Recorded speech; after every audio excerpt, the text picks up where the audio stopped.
You never think it will happen to you. Friends go through the pain of divorce for one reason or another.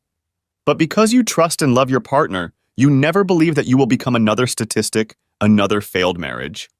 But when you look at divorce statistics, especially in the modern era, I wonder why people get married in the first place.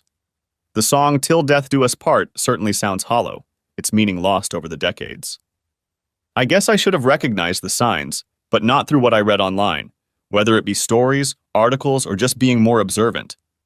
When you are in love with someone, you tend to view the world through a rose-colored prism. When you're married, have children, a home, and a life together, the thought of growing old together is jarring. But apparently the signs were there, and I had seen them before. I grew up in a home that was eventually labeled a single-parent family. Growing up, my parents' marriage seemed strong. They seemed to love and respect each other. My father worked hard. The physically demanding work took a lot out of him. But he loved his wife and family and sacrificed himself for what I guess you could call the greater good. My mother went back to work as soon as my younger sister went to school. As a child, we had no idea what was going on, but looking back, I soon recognized some of the signs, and that's when I figured it all out. She didn't start having an affair right away. I was a teenager when it started. My brother was about 18 months younger, and my younger sister was 3 years younger. It started the way many romances start. First, it was working late. Then the business trips. Showers as soon as she got home from an afternoon spent with her lover. She dressed much better than she had ever dressed for our father. And since this was before smartphones, the secret phone calls and disappearances of my mother at odd times for her connections. The only reason my father found out about their affair was because he walked in on them.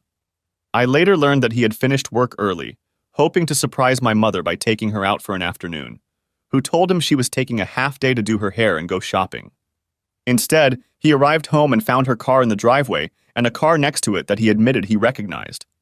He parked on the street and walked home, entering through the back door. Walking into the bedroom, he found his wife, my mother, being entertained by her boss. In the marital bed. My father lost his temper and hurt him. His name was Jim Thompson, and he ended up crawling out of our house bruised. What my father quickly learned was that adultery meant absolutely nothing in a country where no-fault divorce was the norm. Some people argue that possession is 9/10 of the law. My father tried to kick her out of the house, pack her things, and send her to my parents. When they found out what she had done, they wanted nothing to do with her. Her sister also refused to take her in. Since the house was in her name and also in my father's name, she refused to move in. My father was caught between a hammer and anvil. If he had stayed, divorce would have been impossible. A husband and wife must live apart for 12 months, that is, live in different places, before a divorce can be granted. My father tried to evict my mother more than once because of her adultery, but it was not a crime and she had every right to stay in the house. Yes, sometimes no-fault divorces suck, because in the case of adultery, there is a guilty party who caused the divorce, and for them to leave the marriage without getting punished for breaking their vows seems a bit unfair. My father eventually gave up, not wanting to stay in the same house with his cheating wife. He found an apartment and moved out. He couldn't find a place large enough to accommodate all 3 of us, so we were left to live with my mother. I guessed what was going on and immediately let my mother know what I thought of her. She tried to explain her reasons, but I told her I was going to go live with my father as soon as I could. My little brother and little sister had not been told anything, so they just wondered why my father had left. I tried to explain everything to them without getting into the conversation. The only good thing my mother had done during that year was to keep our visits with my father going. For the first couple months, he was broken. He tried his best to make a happy face for his kids, but even we could see that the smile was forced. Being the oldest, he sat me down at the table one night after my siblings had gone to bed and confessed that we were the only reason he was sticking around, but he would fight for custody and try to get a home if possible. It was a pipe dream, though. In those days, men were rarely granted custody, and when it came to divorce after 12 months of separation, it required them to go to court to resolve custody and other issues. When I became old enough to appear in court, I emphatically stated that I wanted to live with my father. But because my brother and sister were considered too young to make that decision, even though the judge would take their word for it, custody of all 3 of us was awarded to my mother. The only silver lining for my father is that there is no alimony in Australia, although there is such a thing as spousal maintenance. However, it is not always awarded, and since our mother was earning well anyway, He only had to pay reasonable alimony. Unlike in the United States, in Australia, child support is reasonable for the parent who is no longer in the household, so my father would not be left destitute because of child support payments. The next 4 years were difficult. I already despised my mother, and she knew it. To any man she tried to introduce as her new partner, I made it clear that my mother was a whore who cheated on her husband, forcing him to leave the family home. More than once I left her in tears. By the time I was 16, we barely spoke, and I left the house as often as possible, for school, for a part-time job, or just not showing up. After the divorce, my father did get his life together and eventually met a beautiful woman named Naomi, his fellow divorcee.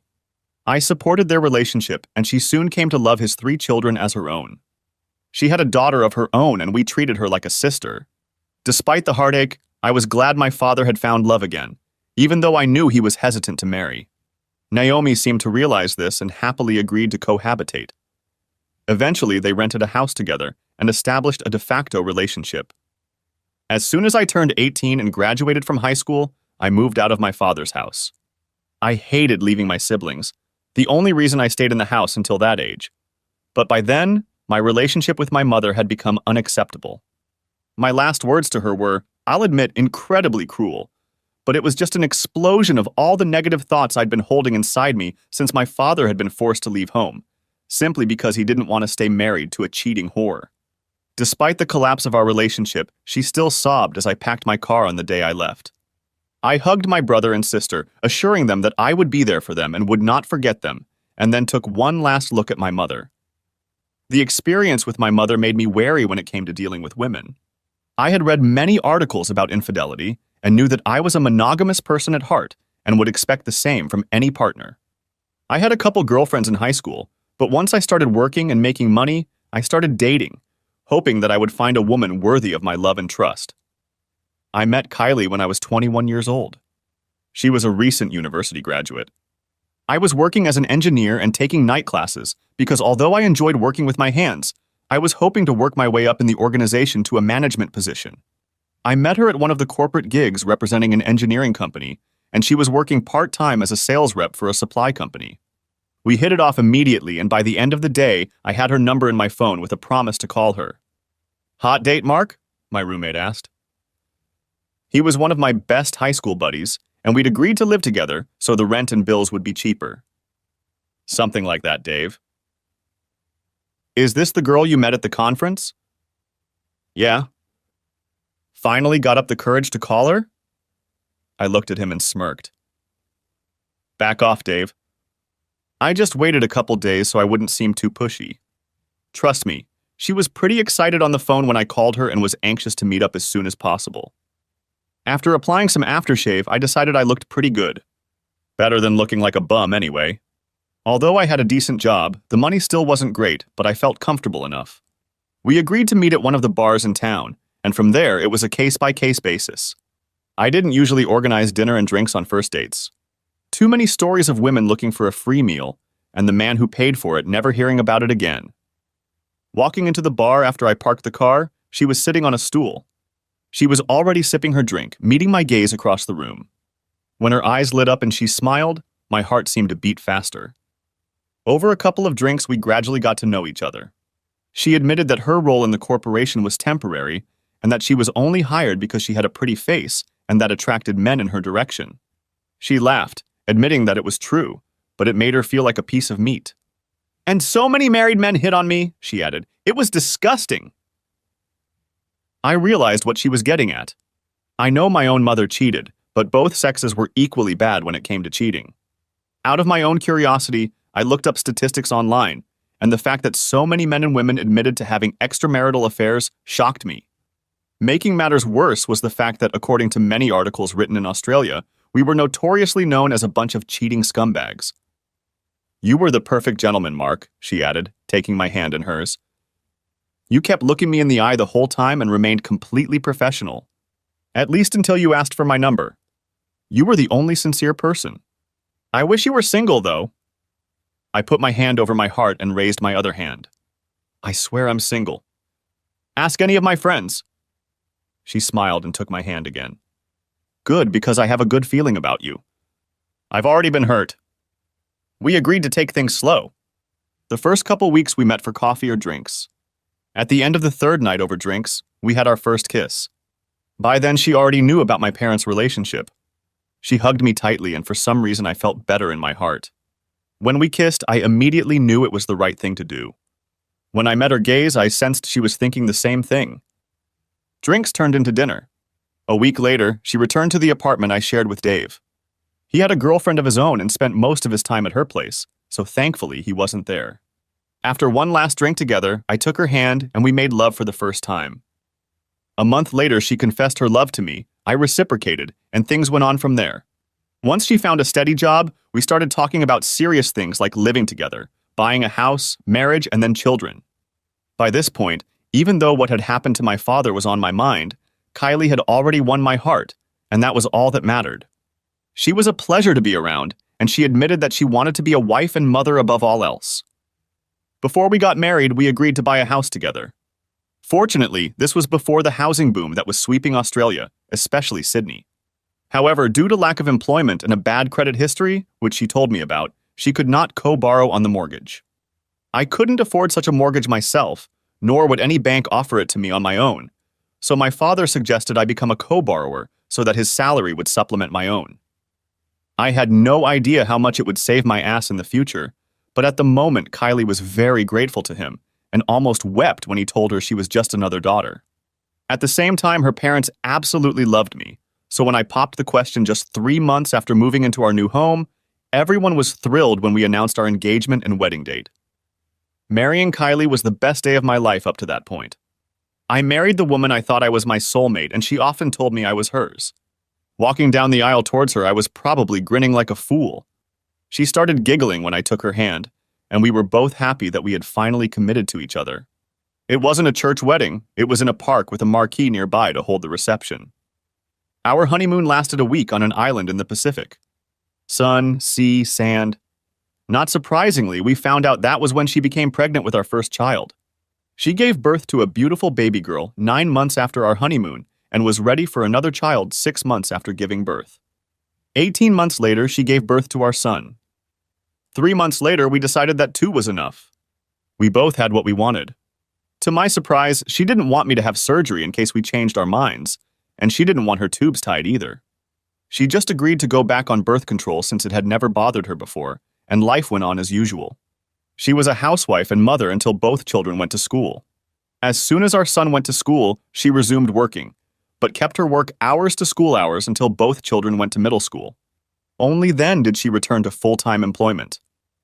By the time we were both 45, I was already working as a regional manager for a national network of engineering companies. I traveled often but rarely stayed home more than one night. Kylie had a career in real estate and ran her own office, although she occasionally traveled to the main office in the CBD. Our daughter, Charlotte, left home to live with her boyfriend. He was a lovely young man who was already committed to her. I assumed wedding bells were looming on the horizon. Our son, Stephen, was still in university and living in an apartment near campus. I was aware of his various interests, but Kylie and I supported him regardless of his life choices. By this time, we had been married for over 20 years. I felt like we still loved each other, just like the day we exchanged vows. I never took my eyes off him. Putting my hand on my heart, I could look at another woman, but I never thought about doing anything since I had given my heart to Kylie and didn't want to break that trust. But I couldn't help myself. What happened to my father was always in the back of my mind. I should have known better. I should have seen the signs. But when I finally realized the truth, I knew I had to take certain steps to prepare for the inevitable. You just never think it will happen to you. You think she's cheating on you? Asked Dave, hearing the surprise in his tone. Buddy, she loves you to death. Why on earth? I was blind, Dave. I thought that once Steve left home, our relationship would go back to the way it was. But I'm starting to notice that she's acting the way my mother acted with my father. Just thinking about that slut made my blood boil. I had hardly seen her in the last 20 years. She had been present at my wedding, but only because of my father's intervention. He'd married Naomi by then and had long since retired. He told me to be a better man and invite her. I didn't have to invite her, but not inviting her would make me look like the bad guy. I gritted my teeth and sent her the invitation. Other than texting her about her grandchildren, whom she rarely got to visit, I had nothing to do with her. Kylie knew this and never insisted on having any kind of relationship with her either. So what are you going to do? Gather all the evidence I can, and if she's cheating on me, just leave her. How will you do that? I have ways and means. The last few months she's been more secretive than usual. I should have noticed it sooner. It's my own fault, but it's what I got for trusting her. By the time I realized what was happening, it was too late to stop, so I prepared for the inevitable. Monday morning, I have a meeting with a private investigator. All I want to know is if she's been doing dirty deeds. I don't need photos and videos, though anything that will help my case. Too bad you can't get a divorce in this damn country on the grounds of adultery. That's true, but a man can defend himself if he's smart and defends himself early enough. Fortunately, she waited until the kids were out of the house before she cheated. And there are one or two things she's forgotten about in our lives that could turn the situation in my favor. He patted my shoulder. I'm sorry, buddy. I really am. I sipped my beer. Me too. The thing is, until I get confirmation, I can't stop loving her. Maybe it's just my suspicious mind. Maybe I'm just a jealous bastard. But the signs are there, buddy. I wasn't paying attention until I finally realized what was going on. The next morning, I drove to my father's house. Naomi greeted me as she always did, asking if she could sit with him while I explained the situation. I must have had that look on my face because even though it was only 10 a.m., he put a bottle of beer in my hand and told me to take my time before he started. I smiled as he took Naomi's hand. They still loved each other as much as they did on their wedding day. The actual relationship didn't last long before my father wanted her to be his wife. I think Kylie is having an affair. Naomi sighed. My father muttered, "Shit. Not again. I'll hire a private investigator on Monday." But all the signs are there, Dad. The same signs you told me about Mom. All the signs you told me about. If she's cheating, she must have read a book on how to get away with it. But once I pulled my head out of my ass... And what do you want me to do? I grinned. Naomi giggled, as I'm sure the smile was not a pleasant one. Daddy, I'm going to give my house to you. Remember when you signed the mortgage agreement years ago? Kylie never put her name on the contract. Legally, you and I own the property, and when I'm gone, she will be considered nothing more than a tenant. I'm selling you the house as a gift by simply removing my name from the deed. Under state and federal law, I can do it for free. Then what do we do? I sign a month-to-month lease with you. Once I dissolve our marriage, if it comes to that, you can settle things with Kylie. While she will have some tenant rights since she has been living in this house for a long time, we will go over how you can legally evict her if necessary by court order. Unfortunately, because of the plan I have in my head, I won't be around. Have you thought this through, Mark? Inquired Naomi. Kylie and I discussed monogamy and fidelity before we got married. She knows about my mother. I warned her that if she ever cheated on me, I wouldn't forgive her. I don't care if it's once or 100 times. If you sleep with someone else, you're breaking our vows, which means you're breaking the prenup. At least with this no-fault crap, I can walk away easily. And I won't have to pay her a dime. No alimony since they don't live at home. And no spousal support since she makes as much as I do. Thank God we don't have these damn alimony laws like some states. Screw giving some cheating bitch a portion of my paycheck just because she can't keep her legs closed. I took a sip of my beer and looked at Naomi. Sorry, I'm a little pissed off about that. I hope I'm wrong. Back home, Kylie was sitting in the living room, curled up on the couch, watching a movie. She smiled at me as always, her eyes lighting up at my appearance. Where have you been? She inquired. Meeting with my dad. Just needed some advice about something. About what? About a job. There might be a new opportunity on the horizon. The problem was that I only had suspicions, no concrete evidence that she was doing me nasty things. And if she was having an affair, it was with someone she didn't see every day. I knew that the day the girls' nights out would start out of the blue would be one of the straws that broke the camel's back. But so far, nothing like that had happened. There were times she'd stay late at work, but I had enough of that. If she was suspicious, she'd think I was cheating on her on those rare nights I worked late. Going to bed, she snuggled up to me as always and whispered how much she loved me. It hurt me to think that she was lying to me. Maybe she loved me, but she needed something or someone new. If so, we would get divorced and she could get a new guy. I've read fictional stories about wives who for some reason turned into huge sluts and did terrible things. The thought of my beautiful wife participating in such things almost gave me a gag reflex. Until I had proof, I had to trust her. It was the old adage, trust but verify. So when I whispered back that I loved her, I still meant it. But the thought of her breaking our vows was too unbearable at times. The next day was Monday. I went to work first. Every morning we had breakfast together, then I brushed my teeth. It was exactly the same that morning. Her eyes were shining as she told me she loved me and wished me a good day. I almost felt guilty knowing that at lunchtime I would be meeting with a private investigator ready to set up surveillance on my wife because I believed she was cheating on me after 20 years of what I thought was a happy marriage. I was a little surprised to be greeted by a woman. I expected to see an ex-cop with a dislike of women, dressed in a trench coat and fedora. I guess I watched too many old movies. She noticed my surprise and, smiling, explained the process, what was being offered and how much it would cost. Will she notice the money moving around? No, we have separate accounts, but there is a joint account where we pay bills and other household things. What makes you think she's having an affair? I explained what I had seen my mother do, then what my father discovered, which my mother then admitted, and then explained the current situation. How is your sex life going? She finally asked. Once my son left home, it was cool. But about 6 months ago, it slowed down again. I thought it was just us putting it out of our minds. To tell you the truth, I'd have intimacy with my wife every damn night if I could. Just because I'm 45 doesn't mean I'm not interested in it anymore. Have you noticed changes in her behavior? Yes. They're barely noticeable, but they're there. You know the term red flags? She nodded and I grinned. Not quite enough for a communist parade, but enough red flags to make me uneasy and suspicious. She explained what they had to offer. These include phone tapping, video surveillance, identity tracking, and all sorts of activities, some of which she admitted might not stand up to scrutiny, meaning they would be considered somewhat illegal. I had to explain that it wasn't a permanent affair unless my head was buried in the sand. I had no idea if she was seeing someone on her lunch break, working late, or just occasionally hooking up when she just wanted some other feeling. I had to admit that I just didn't know and wanted to know the truth. I was given some time to think about it and was informed that I would call on Friday to begin surveillance starting early the following week. It was hard to give up sex with my wife. I still didn't know the truth, but the thought of sharing her with one or more men now made me completely uncomfortable.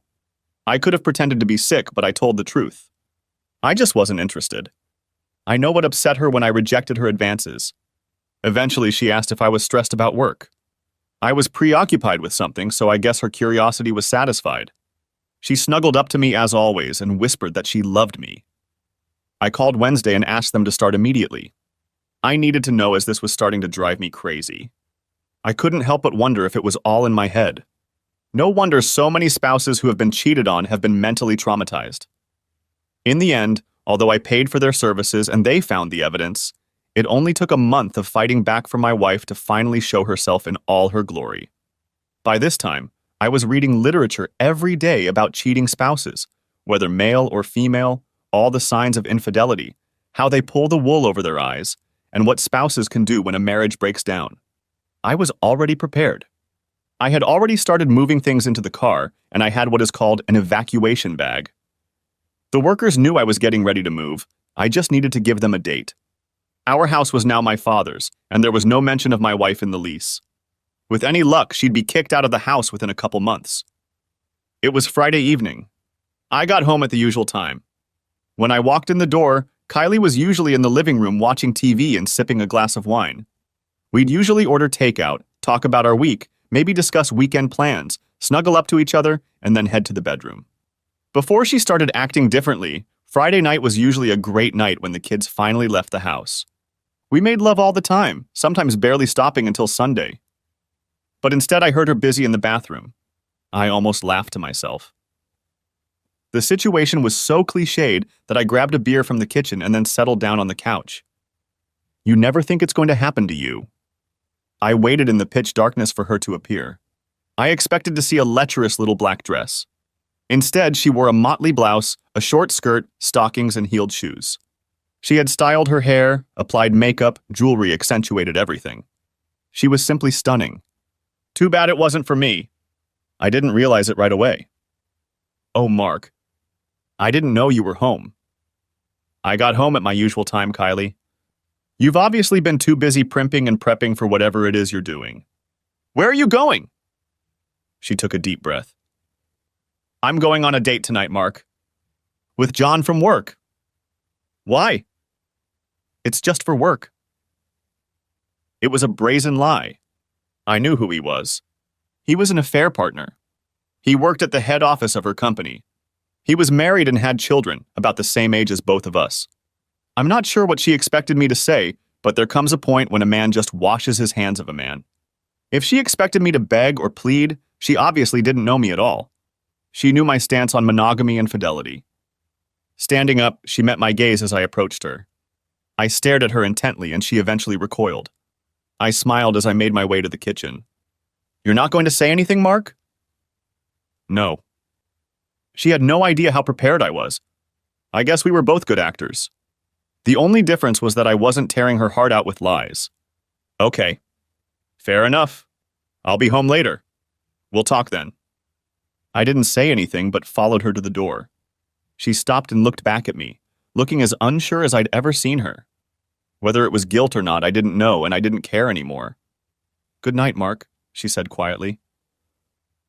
Goodbye, Kylie. She must have realized what I was trying to say, but apparently she thought I was going to be another man I'd read about who would put up with this kind of crap. But I wasn't a cuckold.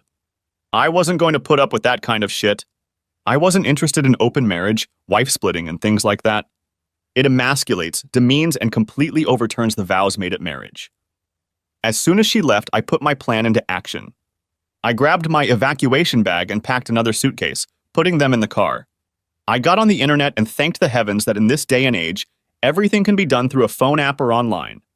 We had very little debt, just a credit card that I immediately paid off and canceled.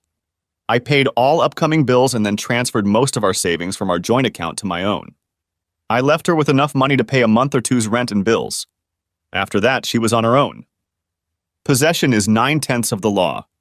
She didn't own the house, and by the time she realized our savings were gone too, I would be gone. As I walked around the house one last time, I couldn't help but sigh. So many good memories now ruined. Taking another mug of beer, I had 3 calls to make. The first one would be easy. The last 2 would be the hard ones. Dad, it's confirmed. She's cheating on me. She had the nerve to admit that she's going on a date with another man tonight. The plan goes into effect from now on. Where are you going? To Adelaide. I have a new gig there for 12 months. When the divorce is final, I'll probably go back to Sydney, but that's the thing. We'll wait and see. All right, son. I'll make sure she doesn't find out where you are. New number? I'll settle it as soon as I get there. I'll send you my new address as soon as I find a place to live. Drive carefully and don't do anything stupid. Dad, all I'm doing is leaving a cheating spouse. Unfortunately, this time like father, like son sounds a little hollow. You haven't done anything wrong, Mark. Just find peace in what you're doing, and soon you'll move on with your life. Just know that Naomi and I love you. Do your kids know? I'll call them next time. Good luck, son. Talk to you soon. Calling my kids was the hardest call I've ever made. I called my daughter first. She will always be Daddy's little girl. When I explained the situation, she cried on the other end of the phone. That's what hardened my heart, to hear my little girl sobbing because her daddy had gotten his heart broken. I assured her that I will always love her, but for the moment I am leaving. I'll email her all my new details once I get settled, but for now I'm not going to tell anyone anything. As for my son, he has shown the stoic attitude I would expect from any young man. He called his mother a whore, and the only question he had for me was what I was going to do with him. I'm going to find out where he lives and send it to his wife, I admitted. She deserves to know the truth. Other than that, I have no desire for revenge, Steve.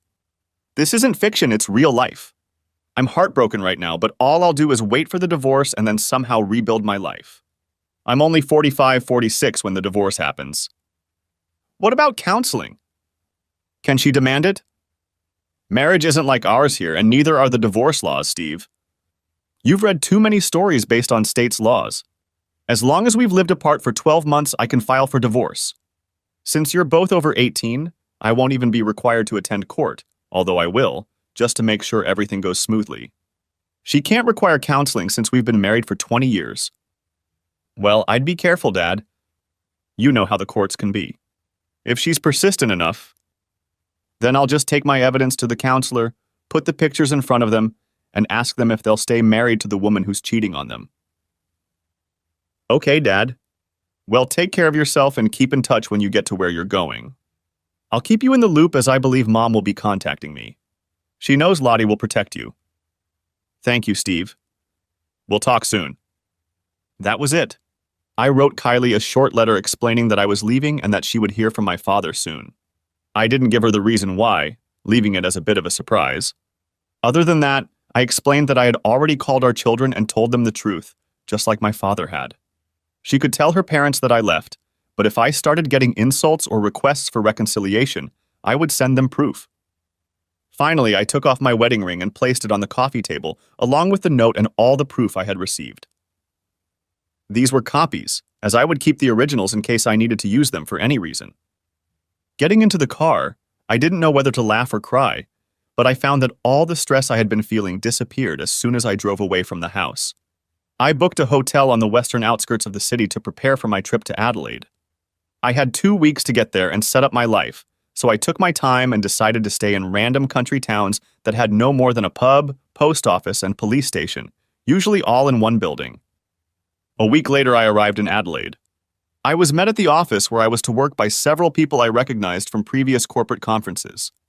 I already knew my role, so knowing I was a stranger in their city, they took me outside and showed me around, recommending neighborhoods where I should live.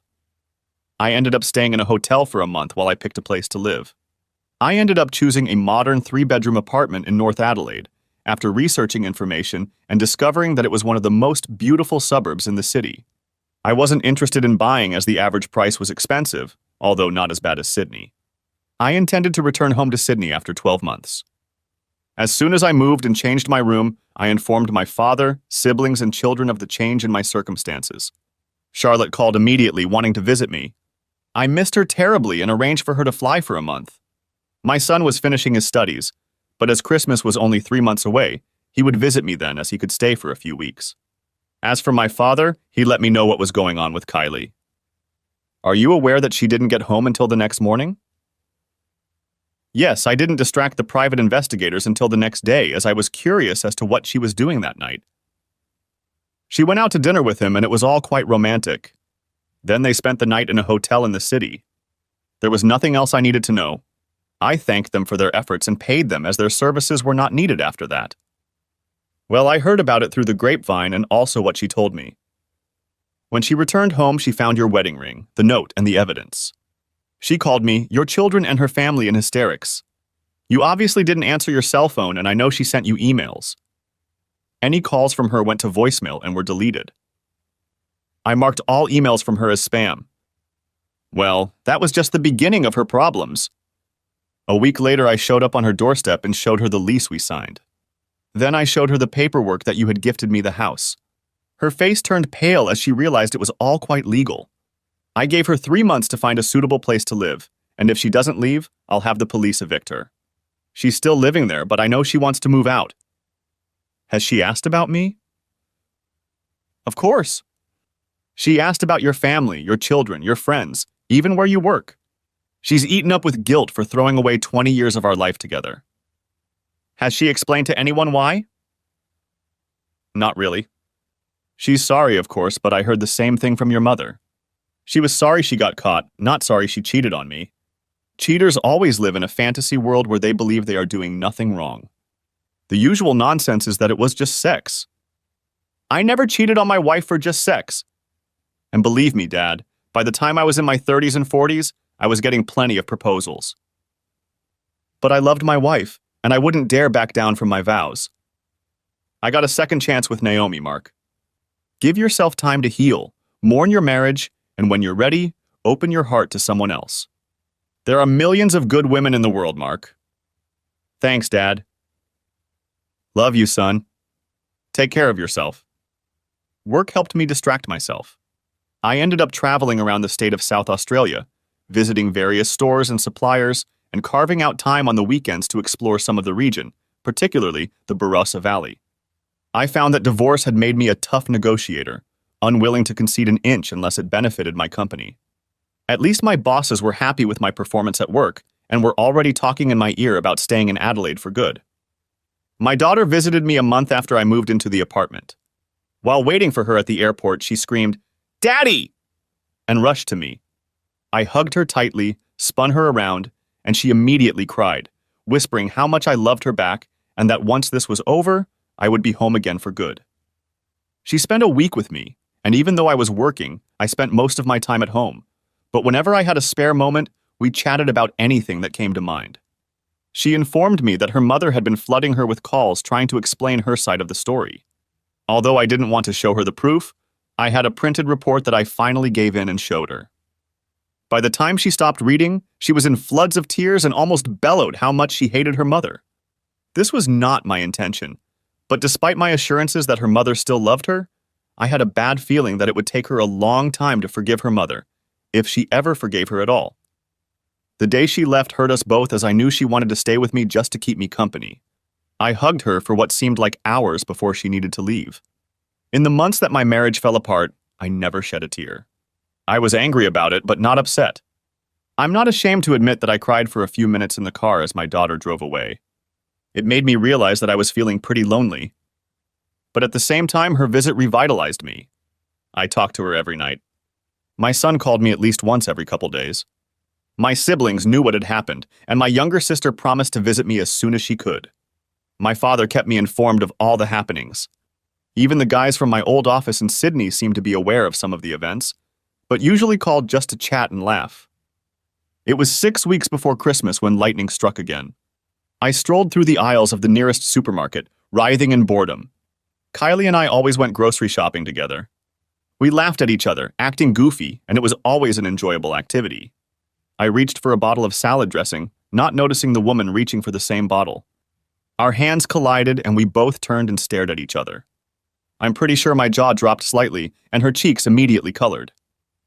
"I'm sorry," I said. "No, it's my fault. I didn't notice you." "Please take the bottle. I can get something else." "I can't take it, it's the last one." I don't know where I got the confidence in what I said next. "Tell you what, you'll take the bottle if you have coffee with me afterward." I had no idea who she was or what her name was or anything else, but that touch lit a spark in me. And just the sheer beauty of her face made me want to get to know her better. I held out my hand. "I'm Mark." She smiled, taking my hand and feeling how soft her skin was. "I'm Jennifer." "Do you often pick up women in supermarkets, Mark?" "No, you're the first." "And you're sure I'm not married?" "If you're not, I'll withdraw my invitation." "If yes, I hope you'll say yes." She was a brunette with hair almost to her shoulders. Her bright blue eyes were protected by a pair of thin-rimmed black glasses perched on a small nose. Her lips were full but real, and her face was classically beautiful. I had no idea of her age. I wanted to examine her otherwise, but held back even though I guessed she was 6 inches shorter than me. I don't know what she thought of me in response, but judging by her smile, she liked what she saw. "I'd like to get some coffee." "Why don't you give me your number?" Giving her my number, she sent me a text. "I'll be done shopping in about half an hour, then I'll need to take this home to put it away. But I can meet you in a couple hours if you want?" "Are you local?" "Yes. I live nearby." "Do you?" "Same. I hate driving too far just to go grocery shopping." "Let me know where you are and I'll meet you there." Pushing the cart forward, she placed a hand on my forearm. "I'll see you soon, Mark." It's been too long since I've had a date at a coffee shop. I heard the tone and met her gaze. I saw the pain in them, as I saw the same expression in my own eyes whenever I looked in the mirror. "I'll text you when I get home and let you know where I'll be." After doing the rest of my shopping, I took advantage of the self-service and practically rushed home, throwing everything in the fridge and cabinets before showering and changing. Before I left, I sent Jennifer a text, asking if she liked the nearby coffee shop I'd grown to love since moving into the neighborhood. She replied a couple minutes later, admitting that she frequents the same store quite often, and asked if we'd seen each other before. Admittedly, I was a little nervous waiting for her to arrive. I had dated my wife during our marriage, but this was my first real date in 20 years. She walked in, overdressed, wearing an absolutely gorgeous sundress. After buying her a drink, we just got to know each other. She confided that she just marveled at my confidence in asking her out in the middle of a busy supermarket. She then added, "But when you touched my hand, Mark, I felt something. So it wasn't just me?" She blushed but nodded. "No. I often read about things like that, but I think it's just fantasy." She held out her hand to me, and we smiled as I closed my palm around hers. "I just felt it again," she whispered. Definitely felt it from my side. We didn't get too deep into the story, not on a first date. I recognized her name, she was single, and she smiled as she showed me her left hand, though it was obvious there had once been a ring on the third finger. She worked as a kindergarten teacher, but she had no children of her own. She lived alone in a small apartment. She had a few close friends.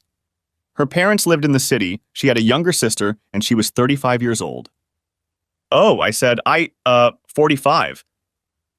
"I don't care how old you are, Mark. All I care about is what kind of man you are." When she said that, I had to admit that I had broken up with my wife. Noticing the nervous look on her face, I sighed and asked if she wanted another drink, as some explanation would be required. I didn't want to tell her everything on our first meeting, but if it was necessary. She made me smile by saying, "No, Mark, I trust you for now. I can see that you're in pain. Is it that obvious?" "I saw the same look in the mirror when he broke my heart." She took my hand again and squeezed it. "It gets easier, but at first it's just one day at a time. Then weeks and months go by, and soon the person who broke your heart will no longer matter."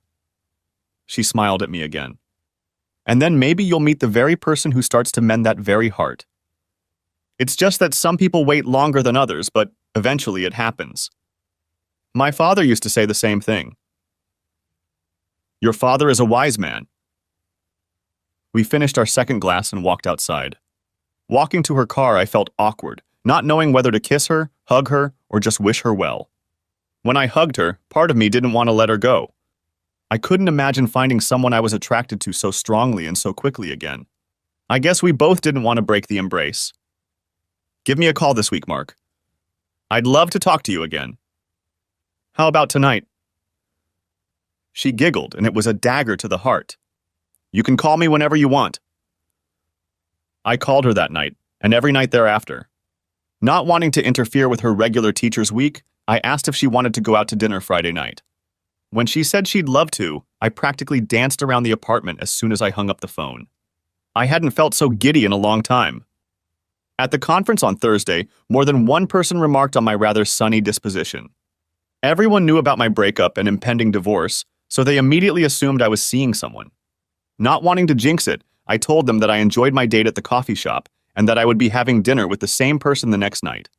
I added that I had no interest in going on dates. I went out with one woman at a time.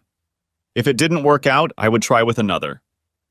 The restaurant I chose had rave reviews online, but I hadn't visited it before. It was a casual dining room, but the food was supposed to be excellent. Despite the casual atmosphere, I still wore slacks rather than jeans, a long-sleeved button-down shirt, a pair of leather shoes, and some cologne, although stubble was kept to a minimum. The restaurant had a bar, and I smiled when Jennifer was already there waiting for me. She looked incredibly nervous. Noticing my approach, she stood up, and without thinking, I leaned in to kiss her. She immediately kissed me back. "Wow," she whispered, pulling away from me. "If you're only going to greet me like that on our second date." I wanted to do it at the end of our first. A waiter approached us to take us to our seats. Luckily, we got a small semicircular booth so we could sit side by side. After ordering our drinks, we chatted about our weeks. It was impossible not to notice how passionate she was about teaching, but when she confessed that she wanted to have children of her own, I started talking about mine. I think we were both annoyed when the waiter came back and asked about our order, as it disrupted the conversation. We agreed to split the appetizer and dessert, with everyone getting the main course. I was amazed at how easily the conversation flowed. I was mesmerized by her face, her voice, her mannerisms. I'm sure she caught my eyes more than once as she blushed each time. The food was excellent, no complaints, and the waiters and waitresses were attentive but not too intrusive. I paid after dinner, although she suggested we go to Holland's before I asked if she wanted another drink. She immediately agreed. I took her hand and led her to a bar I'd looked up online. It was a quiet place, a man at a piano playing background music. There were more booths here. Jennifer was enjoying a cocktail, and I was enjoying a bourbon with a mixer. "What's wrong, Mark?" she finally asked. I told her everything. How we'd met, about our life together, our children, our careers. But then I explained what happened to my father, about my relationship with my mother not working out, their divorce and what I learned. Then I gradually realized that my wife was doing the same thing. Then I confessed how I left, what I had done a few weeks before all of this.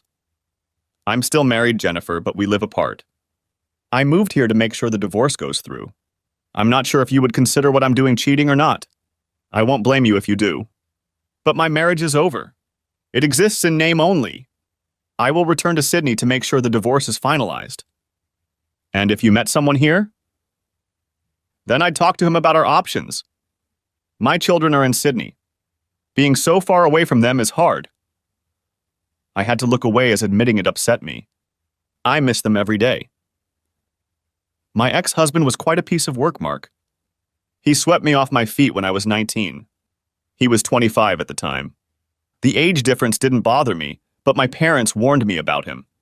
But I was in love and didn't listen to them. I didn't notice the red flags that showed up after a couple months. I was surprised he let me go to work, but that was all I was allowed to do. Slowly but surely, he isolated me from family and friends. I was expected to teach school and then come home and practically become his maid and whore. She paused, as I felt in my gut that this was only the beginning of the story. I suppose it was worse from there. I talked back to him, which means I was disrespectful to my husband. I was dressing like a whore or coming home late, that means I was cheating. I was spending money on things I wanted, that meant I was financially irresponsible.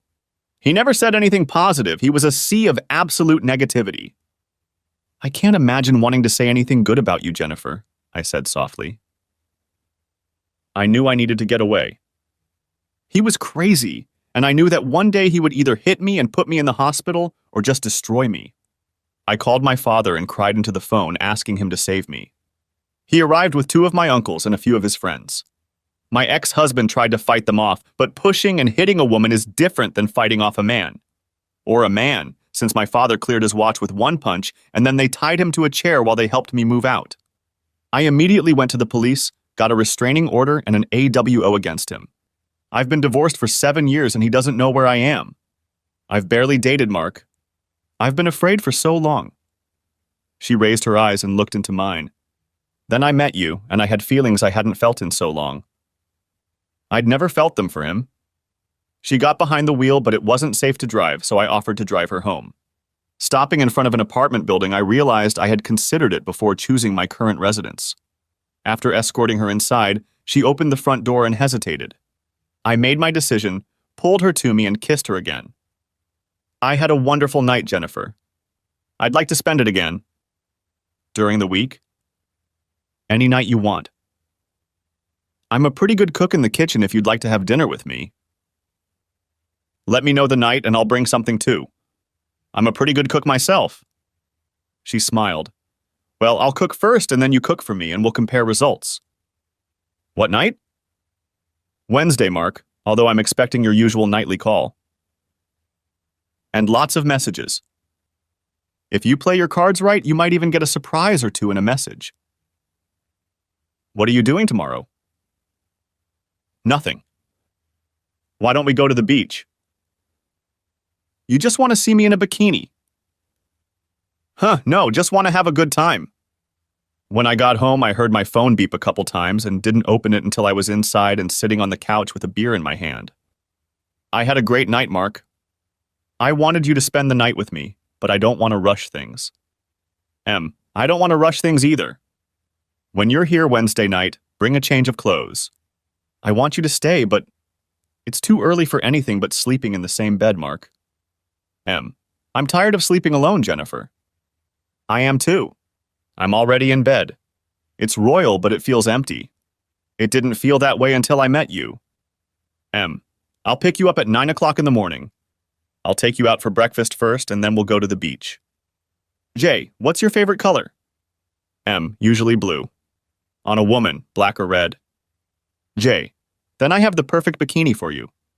I'll see you in the morning, Mark. M. Sweet dreams, beautiful. The last message was a love heart. Stopping the next morning outside her apartment complex, she honked at me. I knocked on the door and heard her calling me inside. She smiled at me. What do you say? Do you have a broom? I'll have to fight off all the men. Her smile widened and she disappeared, returning in a t-shirt and shorts. Grabbing her bag, I put it in the trunk of the car next to mine and drove her to a beachside cafe to eat a simple but hearty breakfast. The beach had already filled up by the time we were ready to sunbathe. We spent the entire day on the beach, going down to the water a couple times. Do you want to stay for a drink? I'd love to, but if I stay, I don't want to leave. She walked over to me and said, Go home and change your clothes, she whispered. Come back and have a drink and stay the night. I ran into the house, threw out my things, quickly packed my bag, grabbed the essentials, and rushed to her. When I, out of breath, knocked on the door, she opened it and laughed as I caught my breath. Grabbing me by my shirt, she dragged me inside, slammed the door shut, and pushed me back onto the couch. The next morning, she made me breakfast, and we spent the day just lying around her apartment.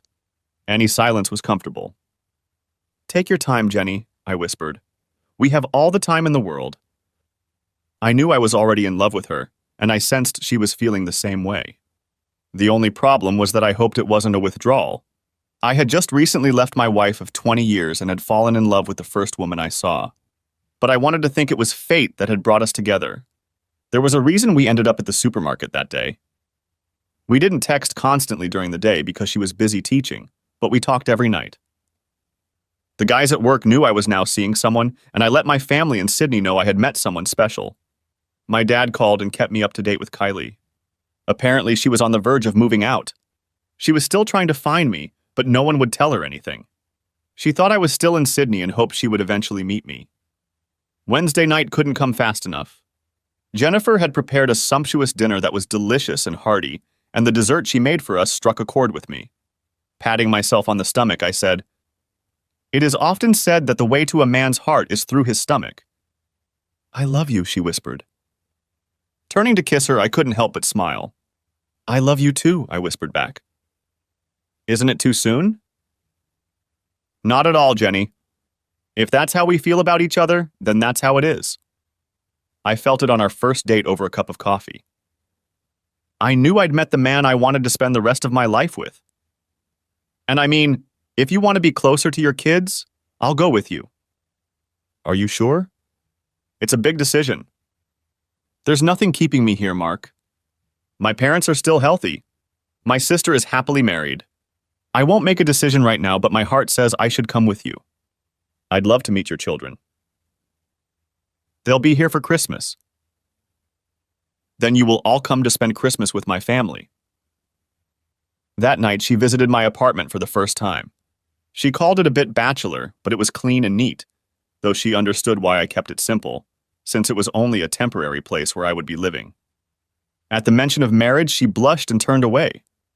Gently taking her wrist, I admitted that I was already thinking about it too. Jenny, I can't remember the last time I felt this much love for Kylie. I'm not saying that because she broke my heart and cheated on me. Maybe all these years we've been on a roll. Maybe it's because it's something new. Maybe it's just because I'm older and have more life experience. But I love the hell out of you, Jennifer Morris. And one day, I want to be Jennifer Williams, she whispered back. For the next few weeks, life was bliss. We weren't separated for a single night, although truth be told, we spent more nights at her apartment rather than mine, as her apartment was much nicer to be in. She spoke to my father on the phone more than once, and I kept my kids in the loop, but they didn't want to talk until they met her in person. After calling my son the week before Christmas, I had to ask about his mother and what she was doing. I told her I wouldn't be here for Christmas. I think she guessed you weren't in Sydney. Lottie hates her daddy. I mean pure hatred. She's spoken to her once since you left, and since that phone call, she's practically stopped talking to her. I talked to your sister last night. She'll be here in a couple days. What about Grandpa and Naomi? I'll talk to them when I get back to Sydney. Jenny will probably come with me. We'll need to get her a job and buy a place as close as possible so she doesn't have to commute. Are you sure you don't want to stay there, Dad? Lottie and I have been talking and we're both considering moving there to be closer to you. I know your sister is thinking about it too. Jennifer listened and took my hand, squeezing it. Are you sure about this, Steve? You're going to leave behind all your friends and family. You're more important, Dad. Trust me, when Lottie gets here in a couple days, she'll be sure to mention it. And her husband will be in favor of it too. He hates living in Sydney. I glanced at Jennifer, unable to hide my surprise. I'll still need to go back to make sure the divorce goes through. Don't make any hasty decisions, Steve. I know how it sounds, but my decision to leave your mother the way I did was planned in advance. Oh, I'm more than aware of that, Dad. As far as I'm concerned, to hell with her. She's still trying to convince people that she didn't do anything wrong and that it was your own fault for leaving. Jennifer came with me to the airport the day my daughter arrived. She took her husband Tom with her, but as soon as Charlotte saw me, she dropped her things and ran to me. It was like those days when I used to pick her up from school and she was so happy to see me. She cried again for a few minutes, and when I introduced her to Jennifer, both of them were soon in tears. I looked over to Tom and shrugged helplessly. The next day, my son surprised me by knocking on my apartment door. "Daddy!" he exclaimed, and we hugged.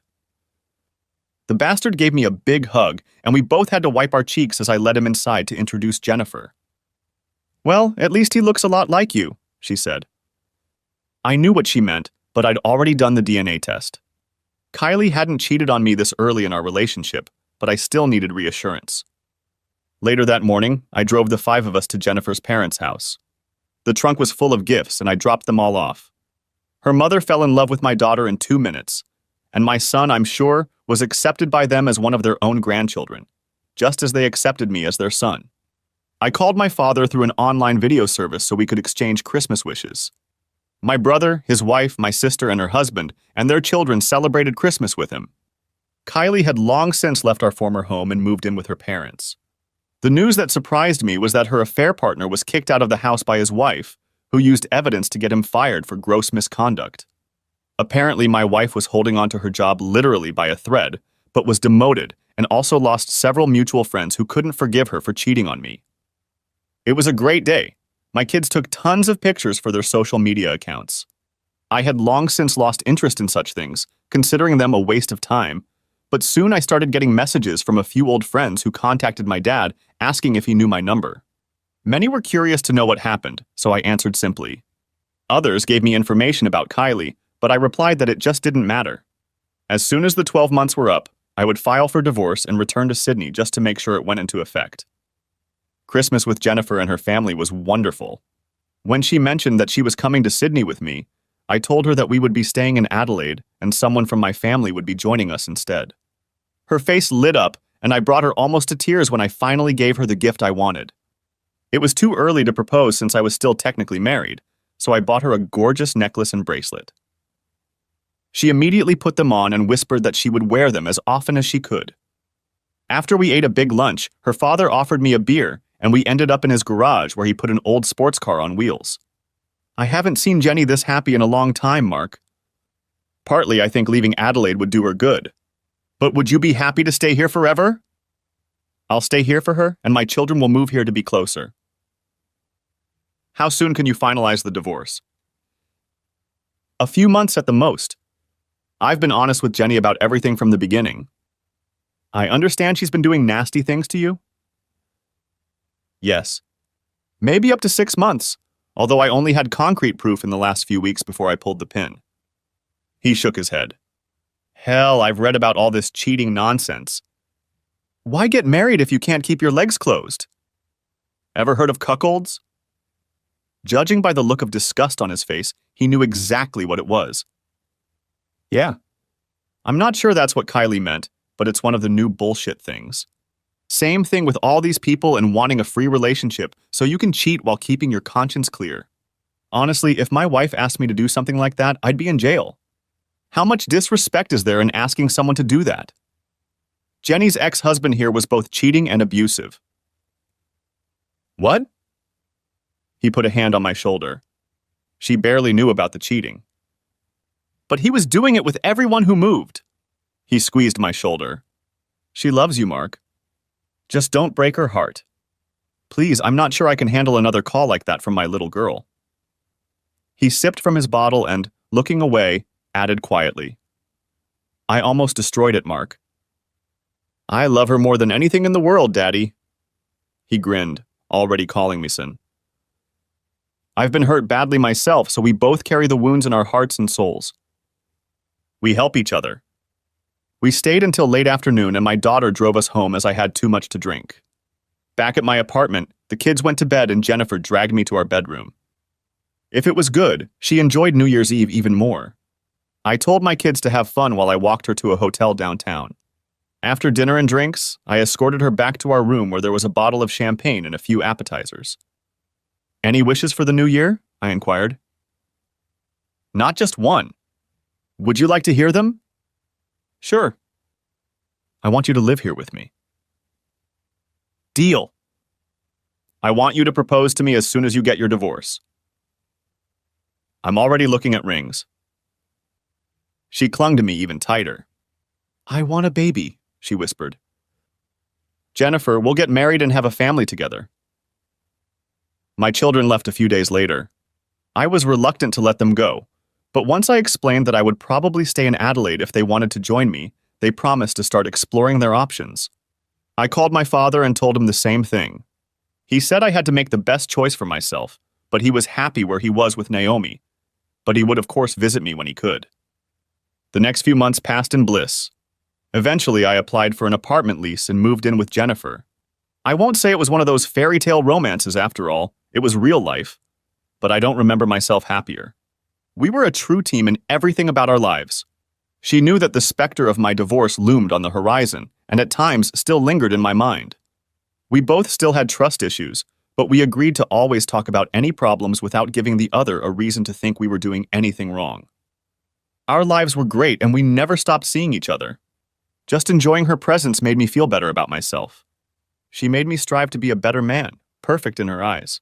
As for Jennifer, she showed me so much love that I had already bought an engagement ring by the time I was ready to return to Sydney. During the flight, she was more nervous than I was because she knew there were still potential banana skins. My dad met us at the airport along with my siblings and kids. We would stay with my dad while the divorce was being finalized. I had already filed the papers, but the lawyer informed me that Kylie was trying to contest the divorce. Sitting with Jennifer in his office, I was shocked that she was even trying to prevent it. I haven't seen her in 12 months, I stated. I followed the letter of the law. I can even prove that I have lived in Adelaide for the last year, and she has not lived with me during that time.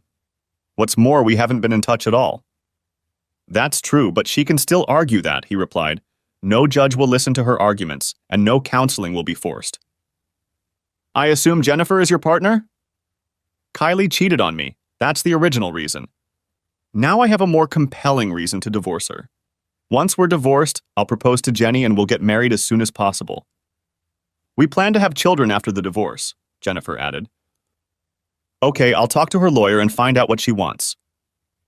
There's really not much she can do, but a smart lawyer will be able to fight it. 3 days later, I heard from my attorney. Kylie would sign her name to the divorce agreement, so the petition would be joint, and therefore the case would proceed without delay if I agreed to talk to her one last time. I discussed this with Jennifer, who supported me whatever I chose to do. My attorney suggested that I just talk to her to get things settled. My father agreed. You're with Jennifer now, son, he stated. You're getting married, starting a new family, and your kids will be with you in Adelaide soon. Are you still angry with her? Not really. I've gotten over it. I guess you haven't. It's her own fault, and I understand why I don't want to see her, but let her speak her mind and then just put it all behind you. Okay, I'll talk to my lawyer and he'll sort it out. The very next week we found ourselves in court. My lawyer explained that once the meeting was finalized and she signed the papers, the judge would be ready to sign off on our divorce, and I would be a free man 1 month and 1 day after the judge issued the divorce decree. I hadn't seen Kylie since the night she left for her date. She was waiting in the room when Jennifer and I approached my attorney. He explained that Kylie was inside with her attorney and no one else. Taking Jennifer's hand, I led her and the lawyer into the room. Kylie looked up in shock when she saw that I had entered with another woman. Barely glancing at her, I guided Jennifer to a vacant chair and pulled it out, as always, making sure she was comfortable, while I sat down in the chair in the middle, my lawyer to my left. Taking Jennifer's left hand in my right hand, I made our hands rest on the table in full view of everyone. She pulled her chair as close to mine as possible and rested her head on my shoulder. Finally, I looked at Kylie. To be honest, she looked like shit. I'd heard often enough that Kylie's life hadn't been easy since I'd left her. I had no sympathy for her in the slightest. She had made a choice that had cost her everything. She had no contact with her daughter at all. Our son barely spoke to her at all. My whole family cut off all contact with her. And from what I heard, even her own family was disappointed, but felt they had to accept her once my father kicked her out of the house. Okay, have your say, Kylie, so we can get this divorce over with. I have my own life I'd like to start, and you're in the past where you belong. Who is she? She asked quietly. Who? The woman at your side. That's Jennifer Morris. As soon as our divorce is finalized, I will propose to her, and one day she will be Jennifer Williams. And I will naturally say yes to his proposal, because I want nothing more than to be his wife and the mother of his future children. I smiled for a moment, though I didn't take my gaze away from Kylie's eyes. As soon as she says yes, we'll organize a simple wedding ceremony. With any luck, by the time we're married, she'll be carrying our child. I knew it hurt to hear all this. I still knew my soon-to-be ex-wife, and the pain in her eyes was real. You recovered very quickly, she stated. I wasn't the one who cheated, Kylie. It was you. I remember leaving evidence. You never gave me an explanation. I left that night and you never said anything. You didn't fight for me. I didn't have to fight for you because I was your damn husband. So in the end, you weren't worth fighting for. You cheated on me, Kylie. You showed your true colors after 20 years together. I remember our talks about monogamy and fidelity. I warned you that if you turned out to be like my mother, I wouldn't hesitate to leave. All you've done is make my decision easier. Do you even regret what you did? Don't bother answering that because you don't. You only regret getting caught, not proving that our marriage was nothing but a damn sham, and you're a worthless whore, just like my own mother. Her lawyer cleared his throat. I stared at him. Back off if you don't like what I'm saying. She wants to talk, fine. I have the right to speak too. I made a mistake. Treason isn't a mistake. Treason is a series of decisions you made. I don't care if he seduced you or if you went out on purpose. The simple fact is that you slept with him and therefore lost any right to call me your husband. It was just sex. And there it is. The very phrase that so many sluts use to justify their decision. I'm sorry, but most people equate sex with love, and considering you were my wife, I was the one you should have been doing it with, not some damn idiot you were working with. We talked about this before we were married, Kylie. You just don't remember. I warned you again what would happen if you cheated on me. You forget that my mother cheated too. As soon as I pulled my head out of my ass, I knew what you were doing, so I just had to gather proof. If you had said no that night, would you still have left? Yes. I would have left either way. But I would have left in a different way. What you did that night was so damn disrespectful, you deserved everything that happened afterward. You took all our money. Consider it payment for 20 wasted years. I paused and shook my head. No, that's not really fair or right. You gave me our 2 children. It wasn't a waste. I also verified that they were mine. That upset her. I never cheated on you then? No, you only turned into a whore afterward. You sold our house. No, I gave it to my father. It's still in his name and he rents it out. He's already told me he's going to sell it and give me most of the money so I can buy another house where I live now. You didn't even give me a chance, Mark. Because you sure as hell didn't deserve one, Kylie. Where do you live now? None of your business. I don't want you to know that information. The day I left, you stopped mattering to me. Our children are grown and can choose who they want to be with on special days, whether it's birthdays or holidays. She fell silent as she knew nothing she said would make me change my mind. Just sign the papers and move on with your life, Jennifer stated, He hasn't seen you or spoken to you in 12 months. He's come to terms with it. He loves me and I love him. We're going to get married, start our own family, and grow old together.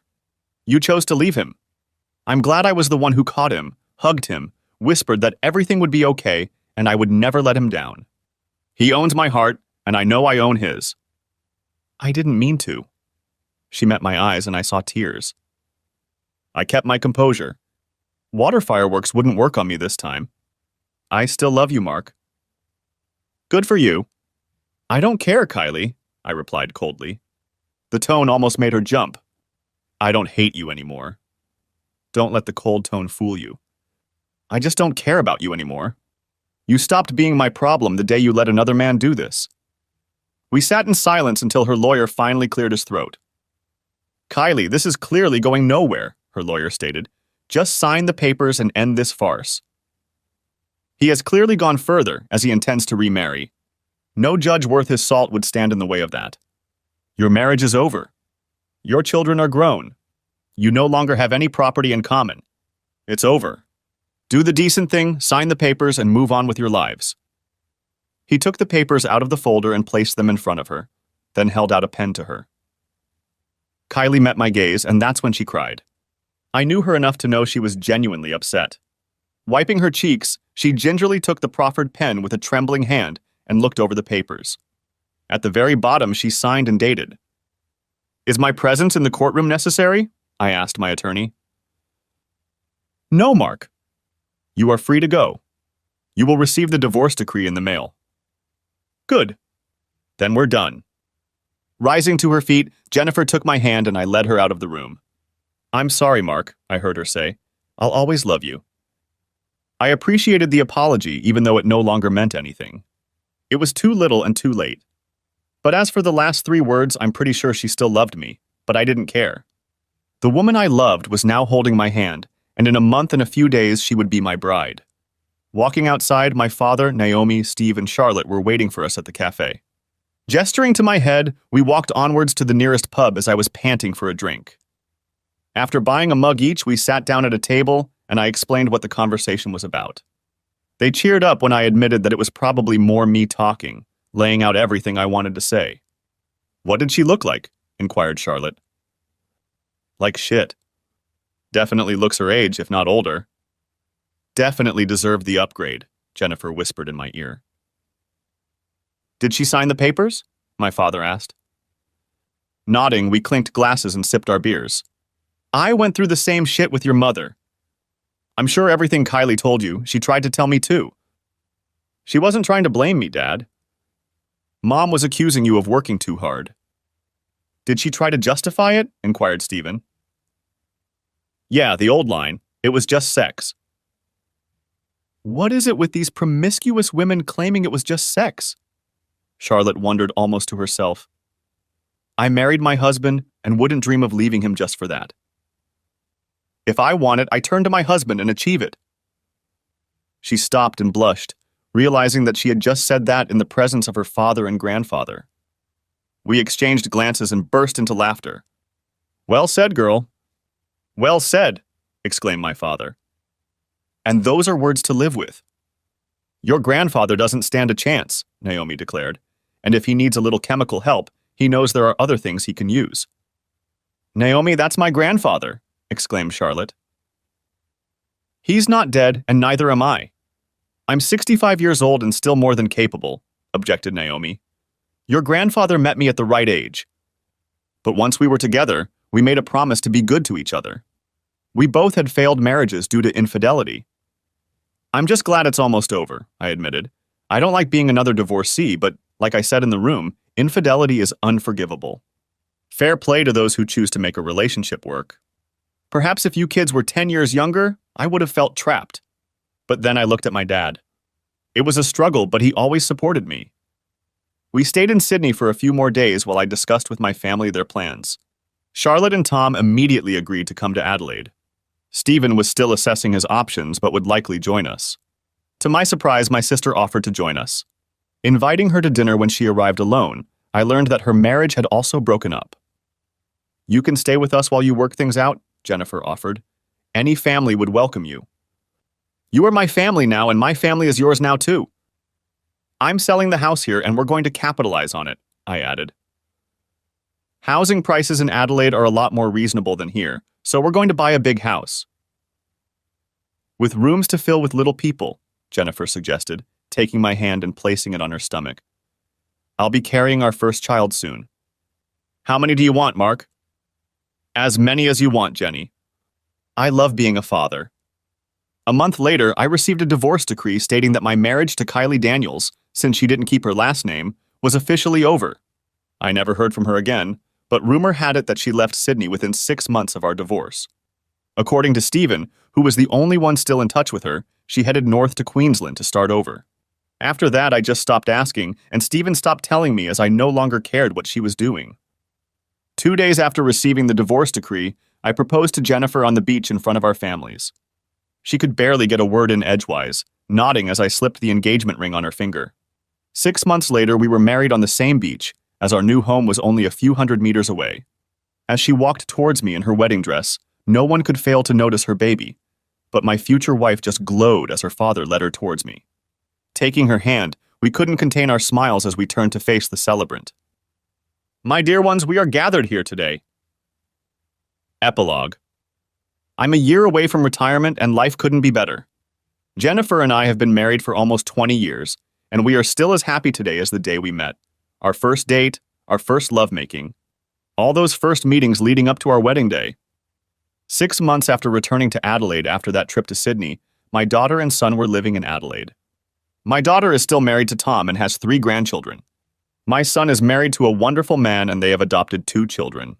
My father and Naomi moved in with us in Adelaide a year after the divorce, where he lived for almost 10 years before passing away peacefully in his sleep. Naomi was heartbroken, and the first thing we did was insist that she live with us. She resisted for a while until she realized our house was huge, and we ended up building her a granny apartment so she could still have her independence. My sister moved in with us in Adelaide almost immediately after my husband left, taking the children with her. Like her brother, she was a victim of infidelity, and he didn't fight back when she took his children. We found her a place to live when she stayed with us for a couple months. She ended up marrying one of my coworkers and good friends, and they have been happily married for 15 years now. My brother stayed in Sydney and was the only one who kept in touch with our mother. At the age of 60, I learned that she had passed away. Having had no relationship with her for almost 40 years, I was unable to feel any sorrow upon learning of her death. Jennifer suggested that we attend her funeral after all. Again, it was about being a better person, so we all flew to Sydney to attend the funeral. I was surprised to learn that she had remarried and practically adopted her husband's children as her own. They weren't shocked to learn of our existence, but were surprised that she didn't admit to being completely estranged from 2 of her 3 children. We could have explained why we were estranged, but funerals are not the time. We just said we were here to pay our last respects before returning home. As there were no relatives left in Sydney, my brother moved in with us in Adelaide within a year. As for Jennifer and I, we ended up having 4 children, 2 boys and 2 girls. My older daughter and son were thrilled to have siblings and enjoyed babysitting, even though Jennifer and I didn't get out much. But we still loved each other deeply, always cared about each other's companionship, never went to bed irritated, and our lives are still as vibrant today as they were when we first slept together. I look back on my life in the period when I was divorced. I'm sure there are those who would have preferred that I cave to my ex-wife, but what would have been the point? The fact that I left without saying a word actually hurt her much more, and I kept quiet for a year until I went back just to make sure the divorce went through. She knew my thoughts on fidelity and broke the contract.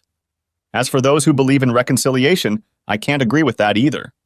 If your wife cheats and you find the strength to forgive her, that is your business. But trust is broken, and can it ever be fully restored? I don't believe it can. You will spend the rest of your life in suspicion and resentment, and divorce is probably inevitable in the end. Instead, I went down a road that is often not traveled. There was no real revenge, at least not to the point of burning everything to the ground, but there was no chance of reconciliation either. I just walked away and decided to move on without Kylie. I found Jennifer, my one true soulmate. I still maintain that meeting in the supermarket was fate. I'm not religious, but I'm sure there are old world religions that talk about gods of fate. Are you ready, Mark? I turned around and saw my wife looking simply gorgeous in a gorgeous red ball gown. I see you still have the old magic. Any word on the children? They are either on their way or preparing to leave. And the youngsters? They'll do just fine without us for one evening. Unless they burn the place to the ground. So we have time to fool around? Of course. I love you, husband. I love you, wife. Many more years of happiness? I hope so. I'll tell the kids we're not staying long. They'll know why. And thanks for watching. I hope you enjoyed it. So subscribe to my channel and watch the next video.